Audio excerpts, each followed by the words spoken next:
શ્રી વડવાડા મંદિર દુધરેજ ધામના આંગણે વર્ષોથી અમારો સ્થાપના દિવસ એટલે હોળી મહોત્સવ.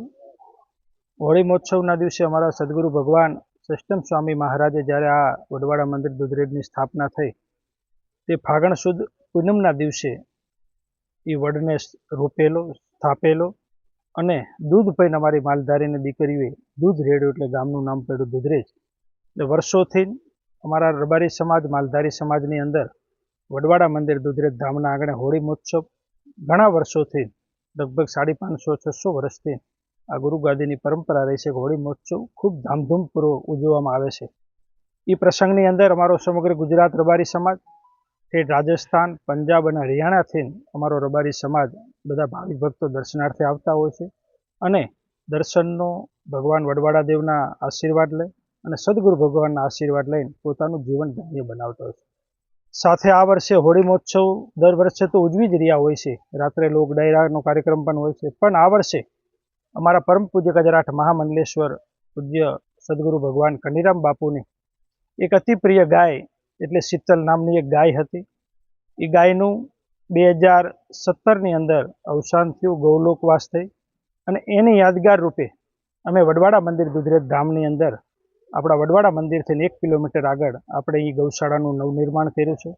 ગૌશાળાનું નિર્માણનો સાથે સાથે સનાતન ધર્મમાં જે ગૌનો મહિમા છે, ગૌ માતામાં 33 કરોડ દેવતાઓનો વાસ છે અને સનાતન ધર્મની અંદર ગૌ માતાને ખૂબ પૂજનીય તરીકે એને માનવામાં આવે છે. ત્યારે ગૌશાળાનો હેતુ એટલે હતો કે એની સાથે સાથે હોળી મહોત્સવની અંદર ખૂબ લોકો, ભાવિક ભક્તો આવતા હોય છે ત્યારે ગૌ મહિમા વધે, ગૌ પાલન વધે અને સાથે સાથે ધર્મ વધે, એના માટેનું જ્યારે આ રૂડું આયોજન કરવામાં આવ્યું છે. ત્યારે ગૌશાળાનું ઉદ્ઘાટન ફાગણ સુદ પૂનમના દિવસે તારીખ 2, 3 અને સોમવારના પવિત્ર દિવસે અમારા દ્વારકા જગતગુરુ શંકરાચાર્ય ભગવાનના પ્રતિનિધિ પધારવાના છે. સાથે અમારા રામાનંદ શંકરાચાર્ય જે જયપુરથી છે તે શંકરાચાર્ય ભગવાન પધારવાના છે અને એની સાથે વિશ્વવંદનીય પૂજ્ય મોરારી બાપુ પધારવાના છે. એની સાથે સૌરાષ્ટ્ર, ગુજરાત અને ઠેઠ રાજસ્થાન અને પંજાબ, હરિયાણા સુધી તમામ જે અમારા સંતો, મહંતો, મહામંડલેશ્વરો, લગભગ 250થી વધારે મહામંડલેશ્વરો સંતો પધારવાના છે.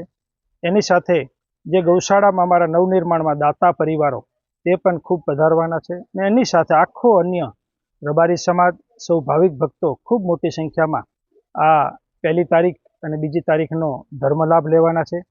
1 તારીખે અમારે ગૌશાળાનું જે ઉદ્ઘાટન થવાનું છે એના આગલા દિવસે એટલે 1 તારીખે આપણે રામરોટી અનેક્ષેત્ર આશ્રમ, જ્યાં વજા બાપાની આપણે ગૌશાળા કહેવી છે, એ ગૌશાળાથી આપણે ગૌ યાત્રાનું પણ એક આયોજન કરવામાં આવ્યું છે. એ ગૌ યાત્રા આપણા સુરેન્દ્રનગરના વિવિધ ક્ષેત્રમાં થઈને 1 તારીખે બપોરે 2 વાગે અહીંયાથી નીકળશે અને સાંજે 6-7 વાગે આપણે વડવાડા મંદિર દુધરેજ ધામમાં એ ગૌ યાત્રા પરિપૂર્ણ થશે અને 2 તારીખે સવારમાં ગૌશાળાનું 11-11:30 આસપાસ ઉદ્ઘાટન છે. વિશાળ ધર્મસભા છે, મહાપ્રસાદનું આયોજન કરવામાં આવ્યું છે.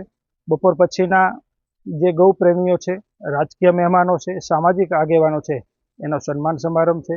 સાંજે સાંસ્કૃતિક પ્રોગ્રામ છે અને રાત્રે લોક ડાયરાનું આયોજન વડવાડા મંદિર દુધરેજ ધામના આંગણે કરવામાં આવ્યું છે. અંદાજે કેટલા લોકો આવવાની સંભાવનાઓ છે? આ 2 દિવસની અંદર અમારા અંદાજ પ્રમાણે લગભગ 2.5 થી 3 લાખ લોકો, ભાવિક ભક્તો આ 2 દિવસનો ધર્મલાભ લેવા માટે પધારવા માટેનું આયોજન અમે ગણતરી કરી રહ્યા છીએ.